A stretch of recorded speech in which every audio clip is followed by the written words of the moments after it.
Iran's missile launches signal a strategic shift in warfare. While smoke rises from desert silos, the payloads are aimed directly at the American dollar. This strategy relies on the Strait of Hormuz. It is a narrow waterway, barely 21 miles wide at its thinnest point, yet it carries roughly 80% of all Middle Eastern oil to the rest of the world. By positioning its military to block this corridor, Iran has trapped scores of international oil tankers, effectively cutting off a primary artery of global energy. According to reports from Al Jazeera, the price of passage is no longer measured in military concessions. Iran is demanding that the trapped oil be purchased exclusively using the Chinese yuan. Iran produces roughly 4% of the world's oil. On its own, their refusal to accept dollars is a minor disruption to the global market. However, their control over the strait allows them to dictate terms for nearly 30% of the world's total oil supply. They are using geography to force a currency shift that their domestic production could never achieve alone. This marks a historical turning point, a physical military blockade utilized as a precision tool for the economic assassination of a rival currency. The prospect of a global war over a currency choice seems extreme, but the stakes for the United States are existential. The current system began in 1971 when Secretary of State Henry Kissinger brokered a deal with the Saudi king to establish the Petrodollar.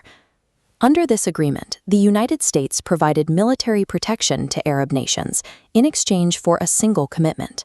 All oil sales would be conducted exclusively in U.S. dollars. Because oil is a survival necessity for modern industry, every nation on Earth must stockpile billions of U.S. dollars to ensure they can buy fuel. These nations then take their dollar profits and reinvest them into American Treasury bonds, effectively lending their wealth back to the U.S. government to fund domestic spending. This loop allows the U.S. to print money with minimal risk of hyperinflation.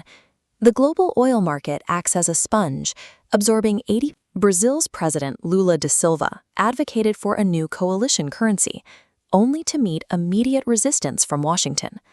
While previous challengers lacked the specific leverage to withstand a U.S. response, Iran's physical grip on the Strait of Hormuz makes this the most dangerous threat to the petrodollar in 5 decades. Iran's blockade functions like a cat biting a tiger. It lacks the power to destroy the dollar instantly, but it has successfully exposed a fatal vulnerability in the American economic engine.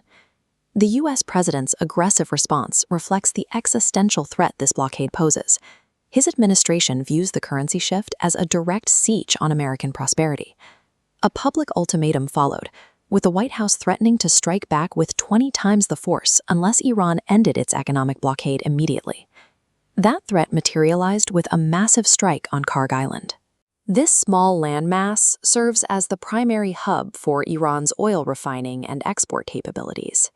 By destroying this physical infrastructure, the U.S. military has effectively severed Iran's ability to export oil, stripping them of the leverage required to enforce their currency demands. The global oil market is now entering a period of deep instability as American military power attempts to break the Iranian choke point. The resulting economic shockwaves and rising energy costs at home threaten to undermine the U.S. president's standing in the upcoming election. Modern conflicts in the Middle East serve as brutal mechanisms to force the world's energy trade to stay within the boundaries of the U.S. dollar.